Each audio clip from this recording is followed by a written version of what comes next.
what my name is, Shawty. You know what it is. I'm checking in on Industry's Most Wanted. Bow.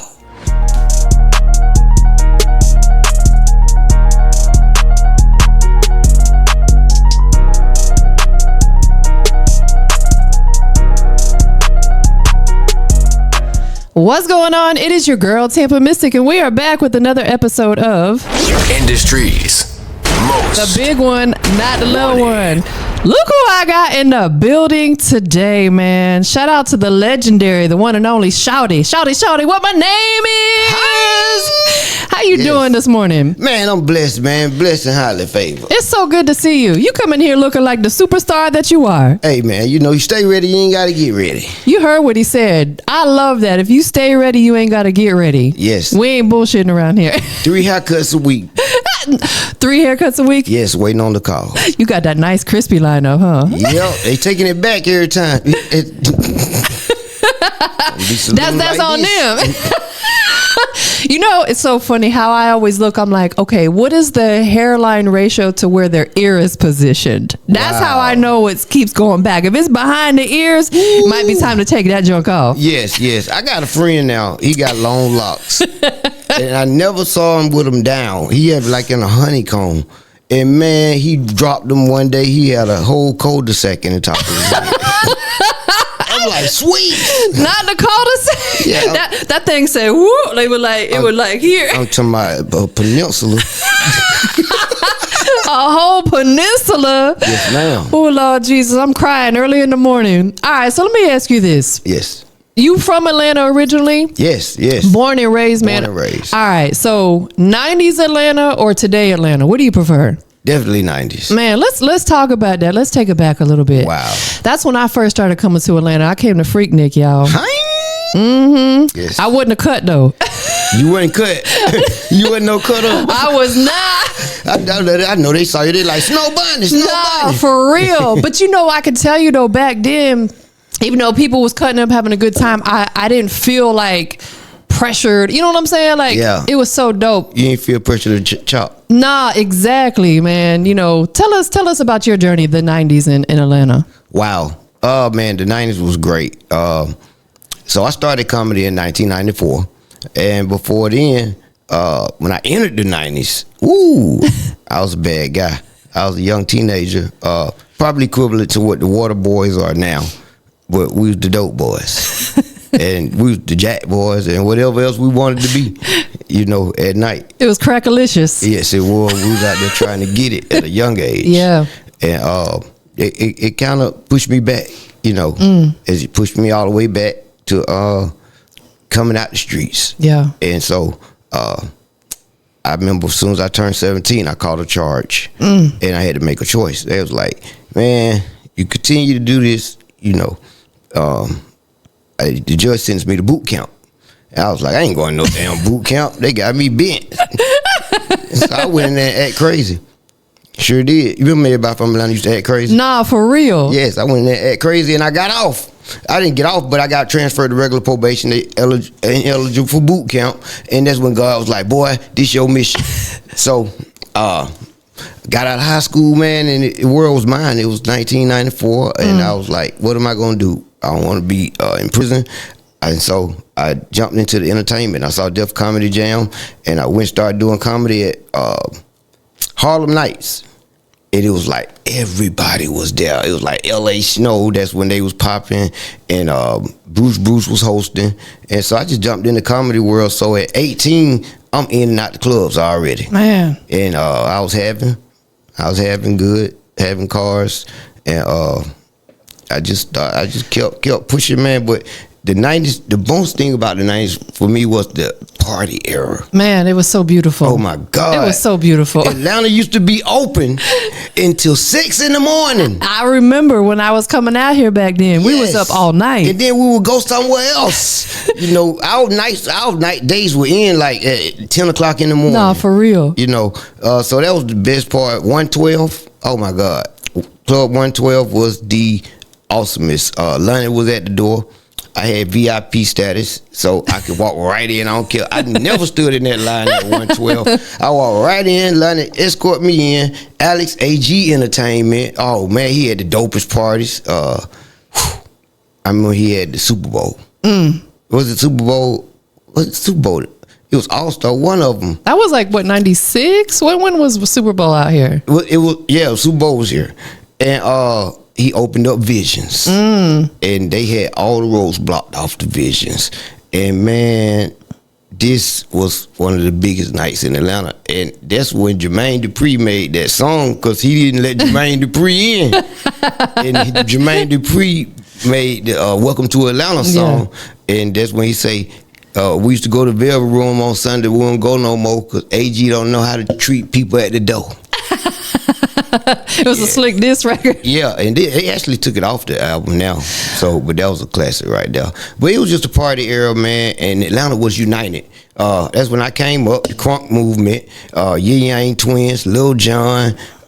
Everybody was united. It wasn't a divide. You know, everybody was going in together, Bone Crusher, and it was just a party atmosphere.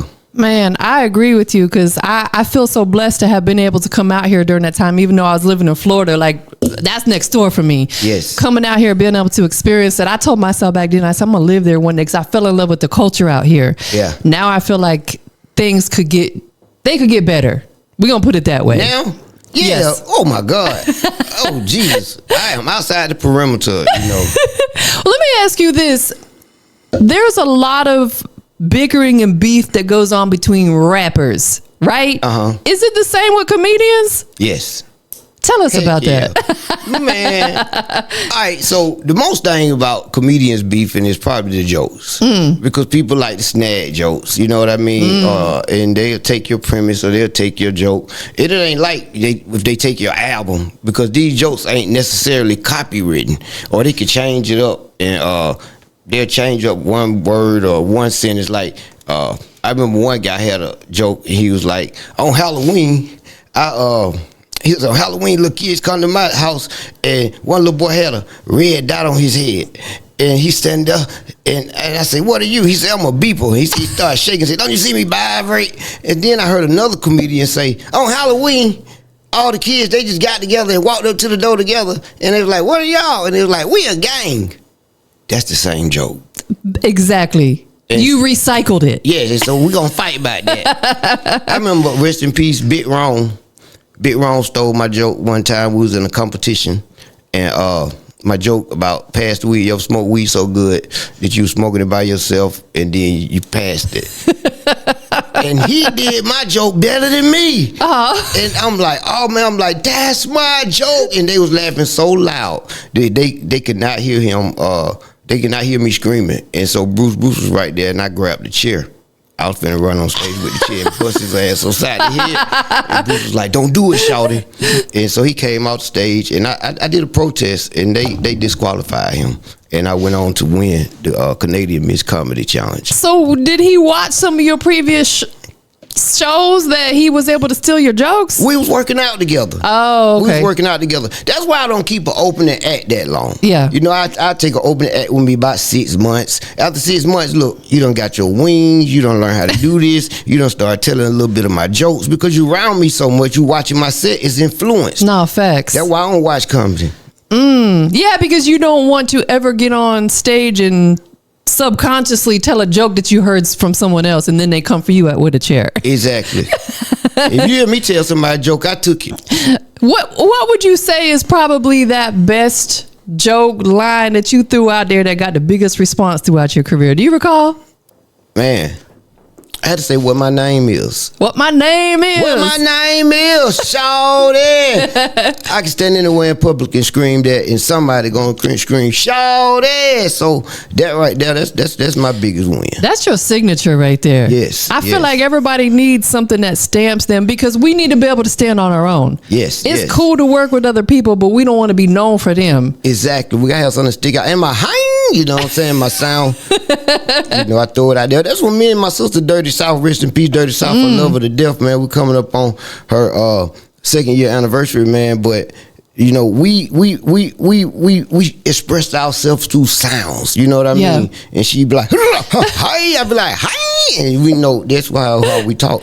You know, because our voice is an instrument, right? Yes. So we can utilize it to make so many different sounds. Have you ever thought about getting into like voiceover work? Definitely, man. I have done some voiceover work, and I actually in the writing stages of making me and Young Jock a cartoon called Partners. Oh, that's hard. Yes, Partners, because I'm like we like iron sharpen iron. We work together every morning on the morning show. Yes, but we also best friends, and we just grind together, and so we help each other out. And I feel like I'm his guardian angel. Yeah, and I feel like he's mine. I love that. I love that two true Atlanta staples have come together and you're doing a beautiful morning show. How did that situation present itself? Wow, man. It was a blessing from God, and the owner of the station of Streets, Core Communications, Steve Hedgewood, he always say this is of God, because we walked in to get advertisement for a strip night. We had a strip club night, and we was going to get some advertisement. Jock was like, "Shawty, you gonna do the commercial?" I was like, "Yeah." And we walked in there, and Jock, being charismatic, he walked in the office, and he was like, "Man, when you gonna let me take over the city?" And he was like, "I was just finna get rid of the Breakfast Club. This might be a God heaven sent thing." And Jock was like, "I'm ready to do it." Jock not knowing what he was getting into, just saying yeah. And he took the job. And Jock called me. He was like, "Man, them folk offered me a job." I'm like, "Boy, they got a Breakfast Club." I'm like, "What you gonna do, traffic?" Meteorology? Yeah, I thought he was gonna be cutting in. So then that Monday morning came, and he was up there. And I was listening. I'm like, "Oh, man. He for real, for real." He for real, yeah. And so I stayed on the phone with him for 2 weeks. And I'd be like, "Don't say this, do that." And, you know, it came to, you know, they said, "Man, tell Shawty to get off the phone and come down here." And I got in there, and when I got there, they said Jock was like another person. And they say he just opened up, and we just started grinding. We coming up on our 10th year. Man, that is amazing. I felt like it was needed for the culture, though. Like, no shade to the Breakfast Club, but you guys are from Atlanta. Yes, and that was the whole thing that get 3 ATL babies. Yes, and we started off with Mo Quick. She was from Atlanta, and now we have Miss Shanika. Everybody know her. She has a long radio history in Atlanta, and so and we just bond. We all been friends for over 30 years, and we just turn up every morning.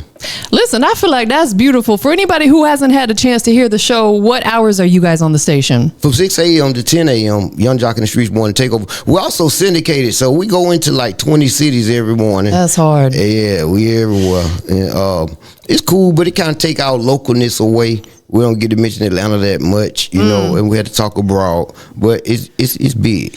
Is it different for you being like where people can basically hear your voice versus you being on a stage in front of a crowd? Like, is that energy different for you, or is it the same? No, well, I just try to bring my same energy, but the timing is a little different. Yeah. The skill, I had to sit there and study Shanika and Jock, and like. Somebody trying to get in the game, because I got to come in and deliver a punchline after the stories. So I be thinking a punchline, and Shanika so fast, she'll hit a punchline. So it's just God. Everything is all God. It's bigger than us. You better tell him. I gotta practice that. Yeah, you got it. So you got a big birthday celebration coming up in January. Yeah. Let's talk about that. How does Shawty Shawty celebrate life and success at this point in your life? Man, I'm about to be 50. Hold on a second. First of all, I don't believe him. He lying. Even though you say you was moving around in the 90s, I don't believe that. But go ahead. Yeah, that's what 4019 means. When it's forever. It means it's forever young. Yeah. And so when I turned 40, and they was like, "Boy, you look 19." I was like, bam, 4019. So that's my trigger for forever young. As long as you live young, I ride skateboards, I ride 4-wheelers. I'm very active, you know what I'm saying, in the gym. And so I just live young. And that's my first name, actually. Young Jock, he got Young Dro, Young Jeezy. But my real government first name is Young. Is it really? Yes. Okay. Yes. So you are destined to be forever young. Hi.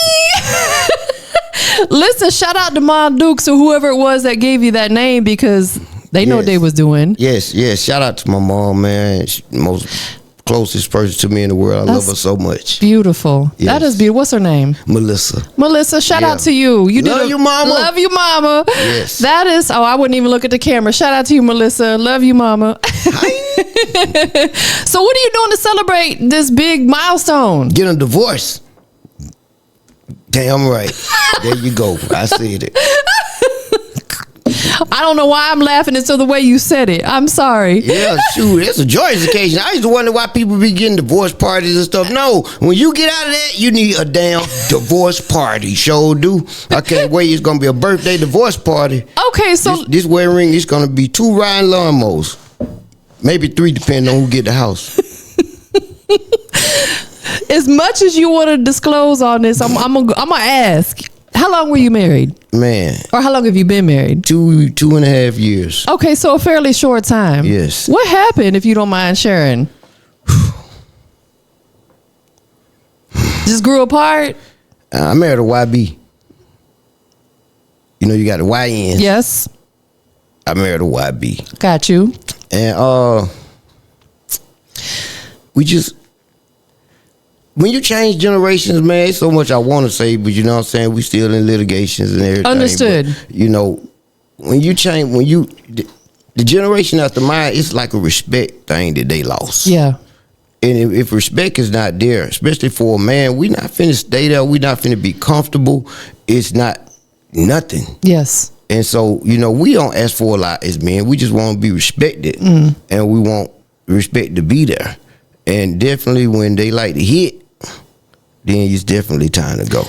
Listen, I get it. When you are with someone, even I'll say sometimes even 5 years can make a difference, because think about how much you've changed or grown or leveled up in 5 years versus somebody who might be 10, 15 years younger than you. Yeah, and then, like, I'm a Capricorn. I'm going to tell everybody, don't date Capricorns. Bro, my uncle's a Capricorn. I know about them Capricorns. Love them, though. And my wife a Capricorn. Okay. Yeah. So 2 of them coming together. I'm like, who in the hell did I marry? She's like, nigga, you 14 years ago. I don't want to be with that person. Man, so birthday celebration We're going in. Yes, I'm having a birthday roast and comedy special. I'm filming my comedy special, man. I was like, God, why you taking me through all this? He said, brother, you the one say you need the material. Does that type of stuff find its way onto stage with you? Oh, definitely. I mean, there's no way. You can't write this type stuff, man. You know, you can't write this. And I, you know, I asked God. I'm like, God, I ain't asked for all this. He said, well, listen, you want that facet, don't you? He said, so take your real life and you put it on the stage. Absolutely, because I feel like when you can bring some of your own personal stuff up there without giving them people too much, obviously, it humanizes it. People can relate to it. They find it funnier because, like, man, I'm going through the same shit right now. You know what I'm saying? Yeah. Oh my God. Even you know, mental health is very important. And yes. I on the air one day, we was talking to a therapist, and I kind of had a breakdown. I kind of had a breakdown, and you know, after that, it wasn't for me. It was for the world, because so many brothers, so many people reached out and say that they have these, you know, unexpected outbursts, you know, and, you know, as men, we can't talk about it. Yeah. You know, we can't talk about it. Even being a victim of domestic violence, you know, it's even hard to talk about it because nobody want to hear it. Right. Nobody want to hear it. They got their own problems. People, yeah, but I mean, but a woman who's saying she's been a victim of domestic violence, she got all the assistance, all the help, all the everything. I was a victim. You know, it ended my marriage early. Yeah. And so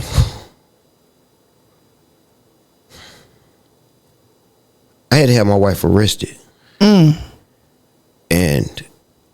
it was nothing I wanted to do. And at the time when I did it, I knew that it was gonna ruin my marriage. Yeah. You know, you can cheat on a woman and she'll keep you. You can get a man locked up and he'll stay with the woman. But you cannot get a woman locked up and think it's gonna be a marriage or anything after that. And you cannot cheat on a man and think that you're gonna have success. That's just the way the world is. So I still try to make it work. But even with that, you know, being a victim, when women do, when it happens to women, it's more of a rush. Yeah. My first assault, very vicious, happened almost 3 years to this date, and we just preparing for trial. That's insane. Insane, leaving me in a home where people like to hit, and I can't hit back. Right, because they gonna throw you under the jail if you do that. Man. Listen, I'm gonna keep it G with you. I agree that I feel like men, when it comes to stuff like that, are absolutely not treated fairly. Because I feel like society looks at, man, you're supposed to be tough and this, that, and the third. No, because if you a real man, like you said, you ain't gonna hit back. Yes. Because you know what type of situation that's gonna put you in. So what are you supposed to do? You supposed to just sit there and take that? No. Yeah. Well, listen, I'm glad that you are getting yourself up out of that situation. I don't feel like anybody should stay in a situation, man or woman, if you're not being treated right, even if they are not putting their hands on you. If they are talking about anything, get up out of there. Yes, man. Life is too short. Yeah, man. Don't be abused. Don't sit there. No, you think I see how things going. I stay there and take it and just be strong, like they say. And then if something happened to me, I have a stroke or something, I be bedridden. You think them folks gonna change me? No. You think they go stick me in the back of a room? In a nursing home, probably. They'll leave you at the house. Can't nobody. People can check on you at the nursing home. They'll stick you in that back room. Won't change. You go out on vacation. No, they ain't finna have me back. No. Slob it all over yourself. Yeah. And then I want her to go be great. She's got all these master degrees, you know what I mean? We did that during the pandemic, you know what I mean? We accomplished a lot in a short time. I feel like I owe her because I broke my hip. I cracked my hip. I broke my femur in half in a head-on car accident. Dang. And I felt like she was the person that I could count on. Yeah. And she kicked in. We did the pandemic together. She was in school. She was knocking out them degrees, and, you know, I got a perfect walk, and I just felt like that was God. Like, look, this is it. You know what I mean? We made a lot of money during the pandemic. We invested it, and I was like, this is it. And I just think she's too young to realize what she really had, and she gonna regret it in her 40s. Yeah, because I feel like a lot of things that we do in our 20s and 30s, by the time we get to our 40s, we're like, damn.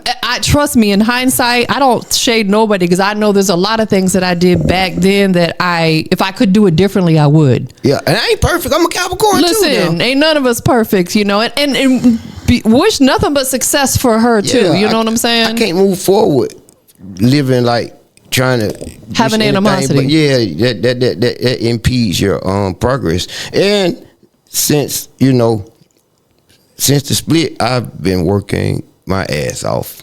I got everything, everything that I dreamed. Cause like being a husband, you feel suppressed a little bit. It's like hostage. It's like you're a damn hostage. You know what I'm saying? Hostage husbands of Atlanta. There could be a new series. Yeah, they don't want you to do nothing but they don't want you to go to work. They want to feed you when they want to feed you. So let me ask you this. I know this may be too early to ask because you're still going through your healing phase and this, that, and the third. Is marriage ever on your radar again? No. He said that quick. Hell no. Hell to the no. I'm down with the commitment. I ain't doing nothing on paper no more. Listen, there ain't nothing wrong with that. You know what I'm saying? Because it makes it a whole lot easier if you do have to exit that situation. Yeah, I ain't no hoe. I ain't no hoe. I don't just be out here hoeing. I ain't cheat on my wife.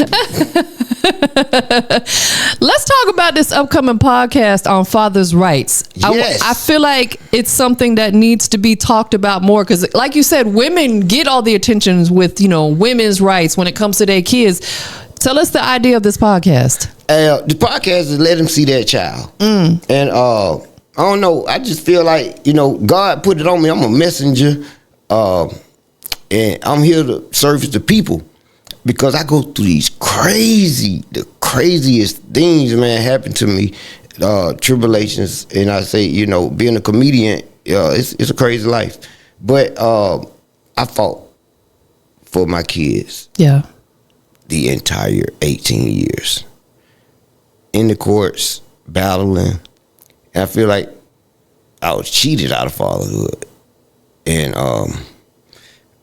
just going through that, man, going through everything from being arrested, falsely charged, having to beat the charge, saying I ain't finna take nothing that got to do with my child. I got to be vindicated and being vindicated, and then coming back, going through defects and see how they could come in and just take your rights away in 72 hours, and they don't even do any background. Like, it got to be safeguards. So I'm here as the victim to fight for fathers. I spent a lot of time in law libraries helping fathers fill out paperwork, and financial cost is just too gross. For fathers to just keep on fighting out $40,000 in lawyer fees. That's called education. So me and Joanna Boyd, attorney, father's rights attorney, teamed up, and we out here fighting for fathers, and we do Let Them See That Child podcast, and we talk about all the issues that fathers have. We give fathers outlets, and we start a foundation, the James E. Boyd Foundation, in order to raise money and help fathers pay that legal cost, offer legal services, help fathers get in court, get that order that they need so they can see their child. Man, that is amazing. How can people get involved with the movement? Maybe they want to contribute or make donations. How do people get involved? Yes, go to James E. Boyd Foundation.com or JG Boyd Law. Okay. That's Joanna Boyd. Her Instagram is JG Boyd Law. Or contact me at Shawty the Comedian on Instagram or all the outlets, and we'll help you out, man. I have fathers hit me every day like, bro, I need help. We're starting an actual reality show where she's taking herself out of the lawyer seat and putting boots on the ground, me and her, and we're looking at these cases and trying to solve them without courts and show how we can come in and try to mediate the situation between the woman and the man. Because, leaving it in the hands of the courts, man, it's BS. I did it the court way. It'll take years. Yes. Or nothing happens. It's not set up for the man. Yeah, facts. So we had to talk to these women and say, listen, this child needs both parents. And so we putting our boots on the ground, man. We're gonna go out here and we're gonna show it. That's a beautiful movement. I love the fact that you're utilizing your platform, your voice, your talents to, obviously you're making us laugh, but you're also doing something to give back to the community per se as well. Yes, I'm living in purpose now. Totally. I've been doing Clock this thing. that. I've been doing this thing for 3 decades. And, God got me. He preserved me. He did preserve you because you look, I would never think that you look like you 28 years old. Fall to 19. That's because I lost the two most dearest people to me. My one and my two, Dirty South, one legendary comedian, and Tyler Craig. Yeah. The moral of the story is, and we was like the Rat Pack. And we came up doing this comedy, and we was chicken wings and drinks and getting bent and doing all of that. And, all of that adds up, man. Deteriorates your body. All them chicken wings, all them liquor. And when I got a job on the radio, me and Jock interviewed Dr. A.D. Dolphin, and he told us about his 21-day detox. And he said, we'll get the pot bellies off y'all. It's a fact. And we was laughing. And he said it, and we did it. And it called for a raw vegan diet. And I went raw vegan. We were supposed to do it for 21 days. I went raw vegan for about 45 days. I went from 160 to 120. Whoa. Yes, they thought I was a crackhead. But I felt the best I ever felt in my life. It's one of the absolute best things you can do for your body is to fast. And the longer you can do it, the better. Oh my God. Yes. And the raw food, Yeah. I'm not eating any cooked food, any meat. I still don't do dairy. I got so small I had to start adding fish, and then I'm in the gym, so I had to add some steak, you know what I mean? But God is so good on that end. And when I finished the detox, it took the taste of alcohol away. Listen, that's amazing, because when I first went full vegan back in 2017, I experienced the same thing. I quit drinking liquor too, because I'm like, I don't even want this. I've been sober since 2017. Yes. You know, so man, we got to be mindful of what we put in our body. It is, because it's going to take you back over. Listen, that's why people having heart attacks and strokes and diabetes at 35. All that cancerous stuff, man. When I go to the grocery store, I only go to produce, or I go to the fish. Because you can starve that cancer by fasting. Yes. Stop feeding it all that sugar and stuff. That's how it spreads. Yes, like we was talking about Jazzy Faye's watermelon diet. Yes. And so I talked to a lot of holistic people, and you know how they say you can cure AIDS, you can cure cancer, and so I'm just looking at the science and looking at what they're doing, and when they say, well, listen, he said, I cure anything in your body. Well, you're going to go on my juice plan for about, I think he just either said 90 days or 6 months. He said, you're going to get really small and people are going to talk, but you're going to be healing yourself. And so you got to get that stuff out of you. Yes. And you can't put it in when you're getting it out. You got to get it all out. And so that's why the organic juice diet is so important. And you put that good organic live food in you, man, and it just get the rumbling out. You get the sensation, but no, you sleep better. Yes. You have more energy. Yes. You look more youthful. Yes. It see my skin. You know what I mean? That's them beats. That's what I'm saying. Oh yeah, them beats, they good for your heart. Yes. Yes. Man, y'all listen to what he's saying and you'll live a little longer. We should not be dying at 50 years old. Yep. We should be living 100 plus. Yes. Keep on eating those Snicker bars. Yeah, if you want to.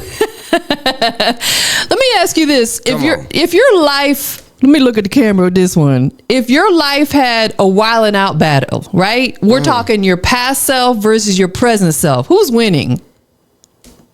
Oh, definitely present. Definitely present. Tell us why. Health is wealth, first of all. Yeah. I got a whole lot of rich homeboys dead. So, thank you, Jesus. And I'm gonna tell you, man, all that book smart stuff is really great. All of that. But my biggest teacher has been life lessons. So the wisdom is greater than anything. The wisdom, the tat. I remember I didn't have a tat. I just jump out there. And just having all that, man, just knowing, you know, that I control my future. And having the knowledge of how to move and not being uncertain and having the resources is really important. So, you know, the younger me didn't have it. He had a lot of fun. We had a hell of a time. Yes, it did. Where can we expect you next? Do you have any shows locally coming up that we can anticipate? Well, as soon as I finish my business, I'm going on tour. I got you. Okay. I've been approached actually with a tour now with Charleston White and Woody. And so I don't mind going out on the road with them cats. Nah, that's gonna be a good time. Yes, I think we read the hard way, and I did a lot of talking to both of them, little mentoring, little training with comedy, you know, getting them ready, and I think that's gonna be very successful. But on a bigger scale, my stand-up special. Yeah. Oh, it's gonna be like I'm gonna tell my whole life. I'm gonna tell it. Is this gonna take place once the divorce is final? Yes. Okay. Yes. So you can freely talk. Yeah. Yeah. I probably have slideshows and everything. So during that time, I would love to have you come back. Yes. And we can chop it up for even longer and talk about, everything, all the success of the tours. Yes. I bring the crew back and we come back in here and get it. That's dope, man. For anybody that wants to keep up with Shawty Shawty, where can they follow you on your socials? Oh man, follow me at Shawty the Comedian on all platforms. And y'all check out my website. Go subscribe to www.whatmynameis.com. I got one last question for you. Come on. Where are we at? Industry's most wanted. Tell everybody what makes you the industry's most wanted. Oh man, living legend in the building, baby. Shawty, what my name is, Tip Drill. You know what it is. Hi. Thank you for being here today. Man, thank you for having me. Of course. We're up out of here, y'all. Bye.